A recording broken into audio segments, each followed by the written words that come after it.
นี่ทรายมันกระจรไปอยู่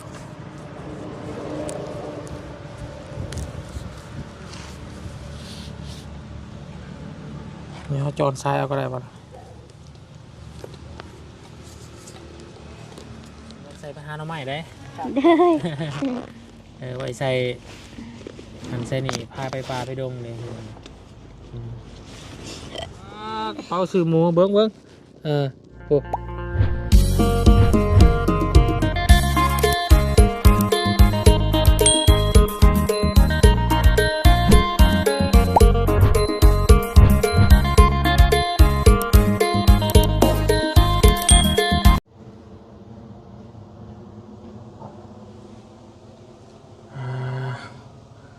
มายำได้กับ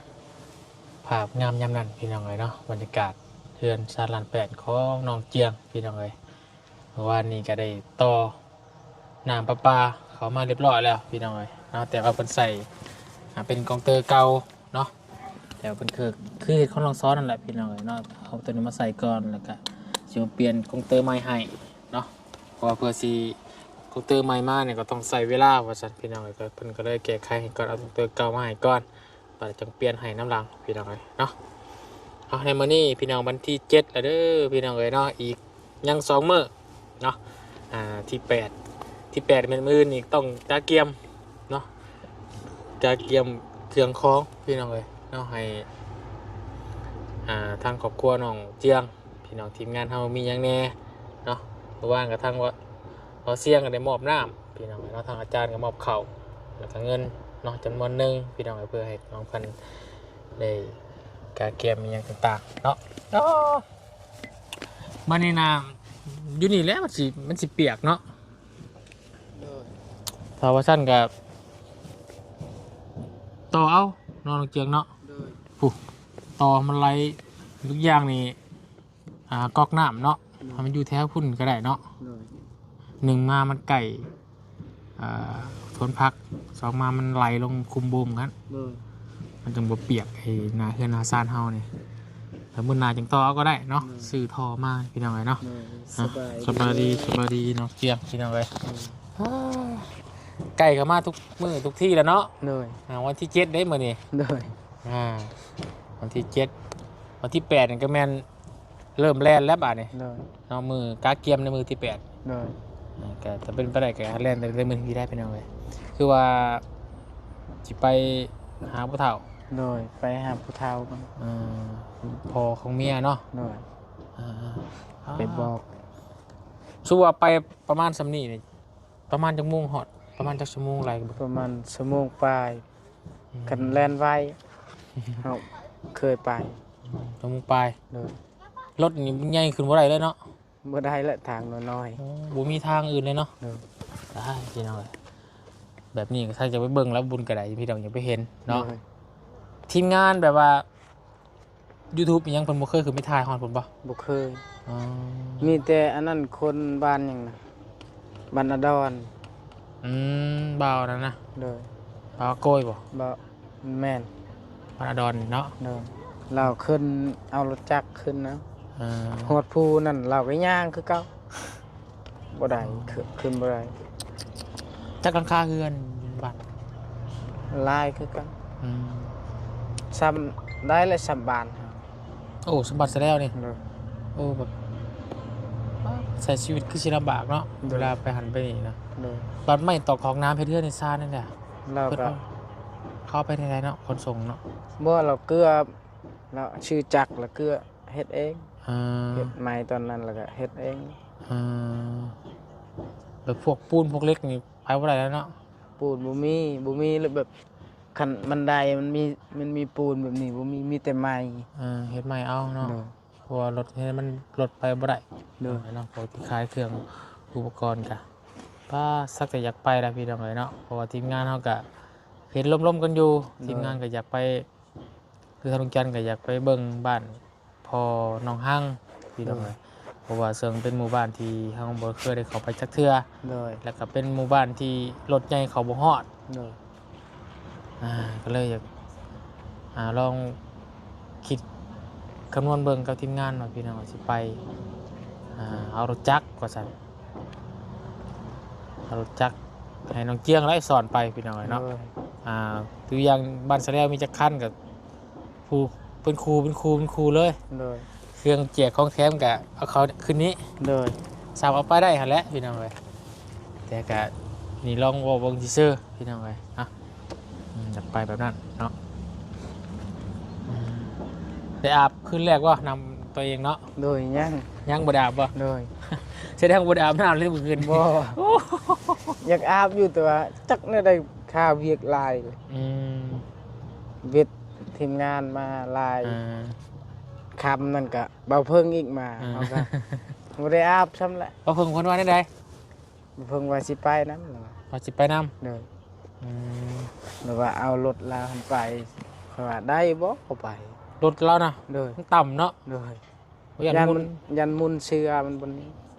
แบบมันมีหินลายเลย มันสูงๆนี่ก็อยู่เนาะ รถเฮาก็ยังถึกอยู่ รถเราก็ยัง เบิ่ง ต่ำ ต่อชกแบบนี้มันก็ยังถึกอยู่ แต่ว่าเราสิไปเดี๋ยวไปติ เด้อ สิ แล้ว ได้ ว่า บ่ ลองเบิ่งว่า อืม ค่อยก็ว่าได้ค่ะ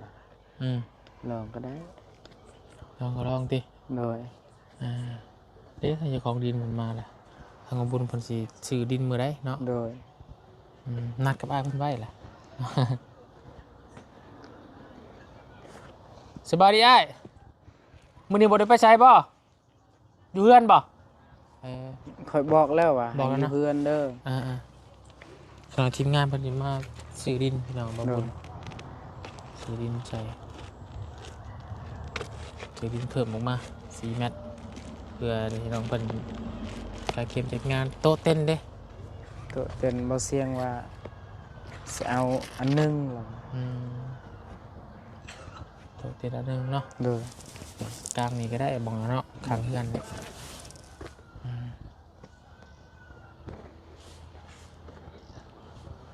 อาหารการกินกะตัวหมูตัวแบะได้แล้วบ่ โดยยัง ยังอยู่ โดย คิดว่าจะไปห้ามมือได้แบะ ไปมื้อนี้แล้วก็ไปขอซื้อแล้วล่ะไปหาซื้อ ไปหาซื้อมาเลย โดย แถวบ้านเจ้าเนาะ โดย โอ้บ้านนี่ร้ายบ้านแกงคองนี่พี่น้องเอ้ยแบะนี่บ้านหนองหัวนี่ โดย ร้ายรีแบะกระบูนขายตัวเท่าไหร่ ยานเขาบ่ขายแพงบ่มีเงินอีก คนนี่ก็ว่าเบาหลายป่ะ คนหลายแหละ เปิดบ้านแล้วเนาะ โดย เปิดบ้านแล้วผมขอตัวแขนคืองานของแซ่ตัวนั้นก็ร้ายเติบเลยพี่น้อง โดย จังไงสักพี่น้องนะมีแต่ถามว่าเพิ่งมาเนาะ โดย เพิ่งนัดไว้กับเจ้ามื้อนี้เนาะ โดย คำสิสวยหรือว่าสิคำก็ต้องไปแล้วบ่ทันได้เนาะสิไปมื้ออื่นยามบ่ทันนะเก็บเครื่องของต้องเบิ่งพี่น้องเลยเนาะมื้ออื่นก็จังว่ากันอีกเทื่อนึงเนาะเขาน้ำสำหรับกระสอบหนึงนี่พออยู่บ่ โดยพ่อ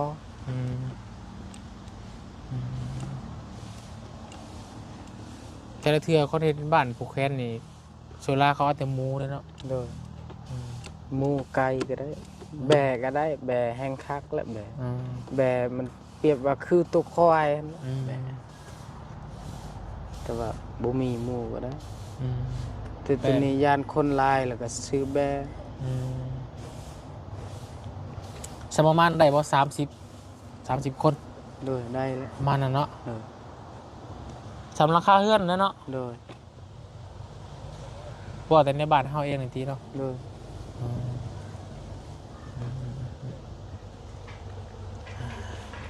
ใช้น้องฮังโอ้ยอยู่ทางบนหนาวเนาะ โดย น้องสาวนี่อยู่น้ำเลยบ่ โดยบ่แล้วเฮ็ดเวียกแล้วเมื่อ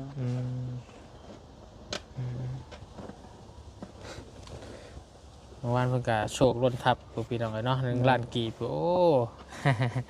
บ่เคยได้จักเทื่อจักเนาะ โดย น้องอิหยังเกาะ น้องเสียง น้องเสียง โดย น้องเสียงน้องฮังน้องพี่ลูกทำยังไงพี่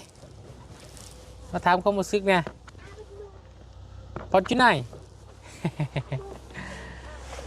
ห้างชากินไหนเด็กไรชากินไหน มานั่งร่วมกันเบิ้งมองพาหลักนอนบ่ โดย เพิ่นตื่นแต่เช้าแล้วเนาะ โดย ก็นอนใหม่ เราให้ตลอดกลางคืนคืน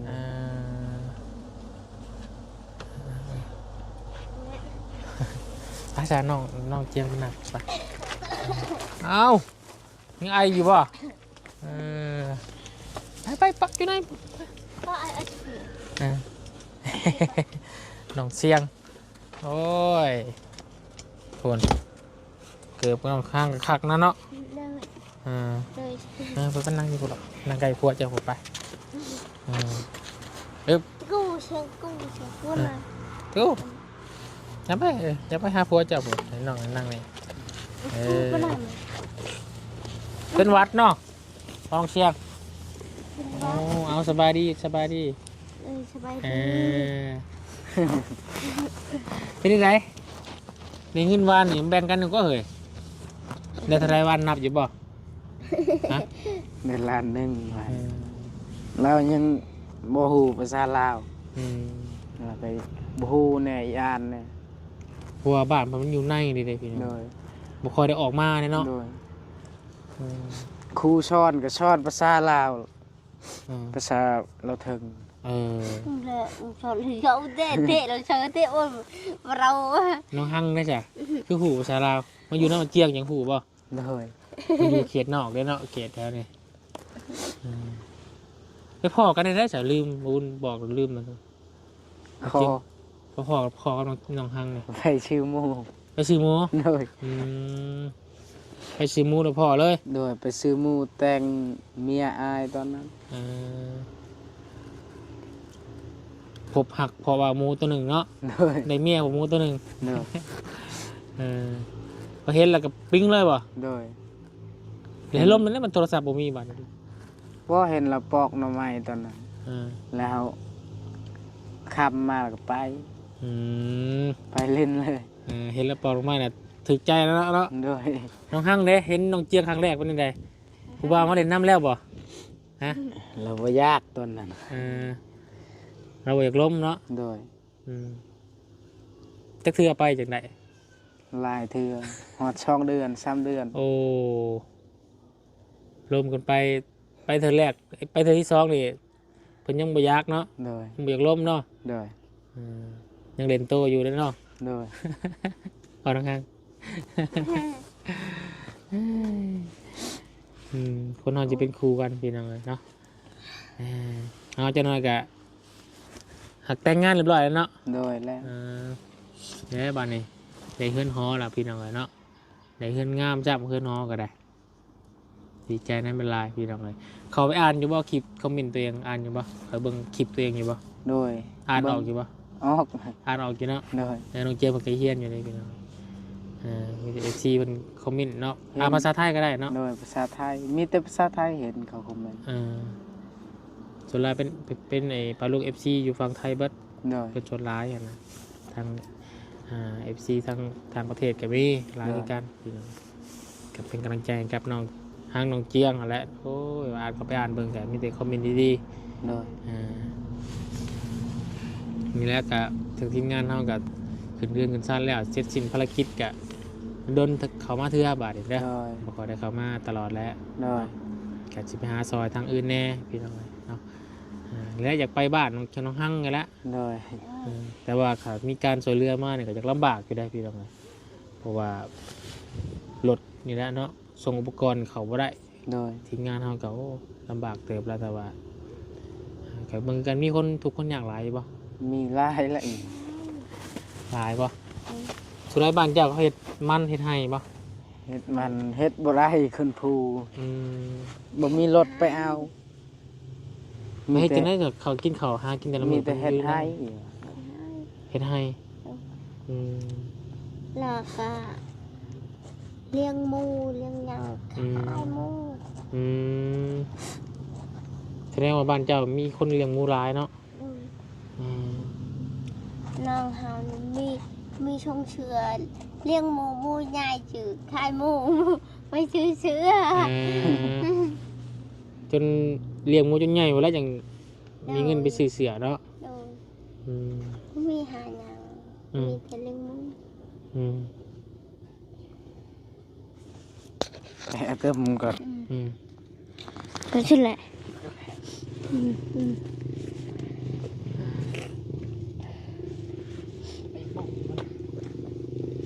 ปวดท้องแรงของน้ำเลยพี่น้องเลยป้าโทษไวละ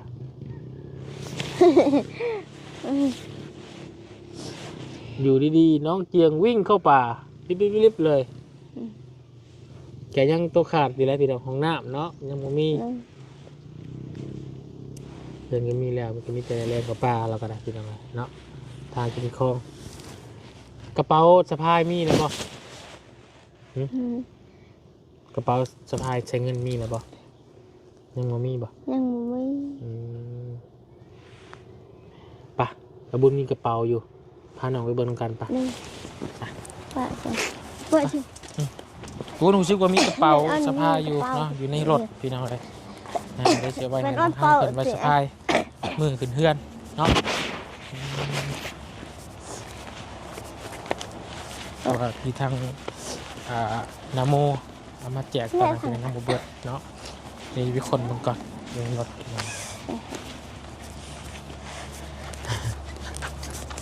สองเลยเนาะ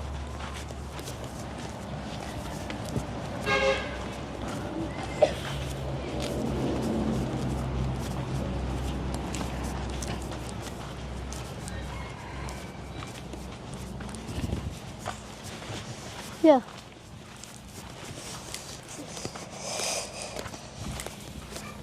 อากาศค่อนข้างจะหนาวเป็นยังไง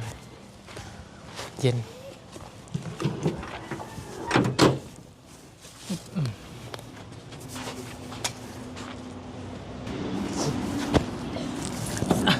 เดี๋ยวมาจากไหน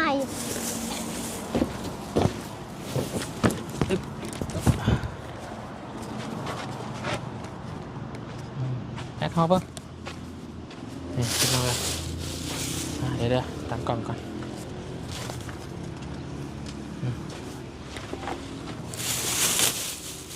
โอ้นี่งามปะนี่ไว้ใช้เงินเด้อ เดี๋ยวเฮ้ย นี่สายมันกระจรไปอยู่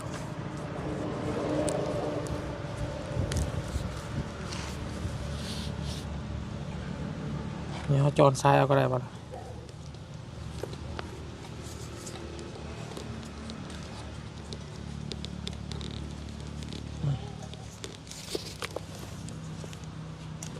น้ำมันเอาห้างพี่นี่ลองพายมาได้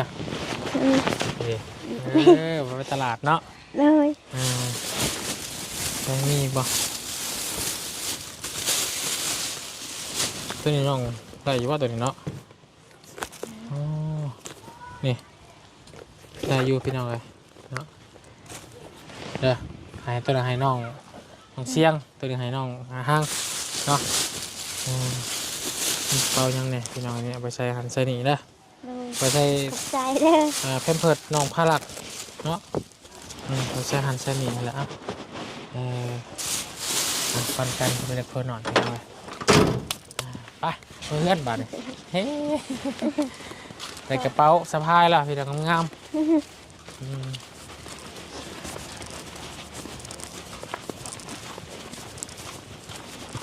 พักกันข่าวกับยังมาเนี่ย กินข้าวกับผักกินกับผัก พัก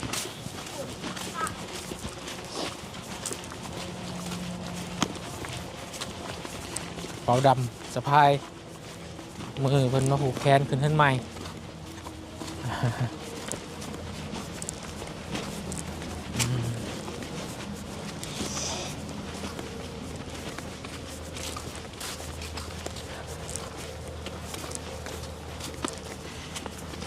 สิได้เด้ไปบ้านน้องเจียงบ่ได้บ้านน้องหั่งบ่ได้พี่น้องเอ้ยเนาะ ทางงาบ ทางยากโพด ขึ้นภู ขึ้นผู้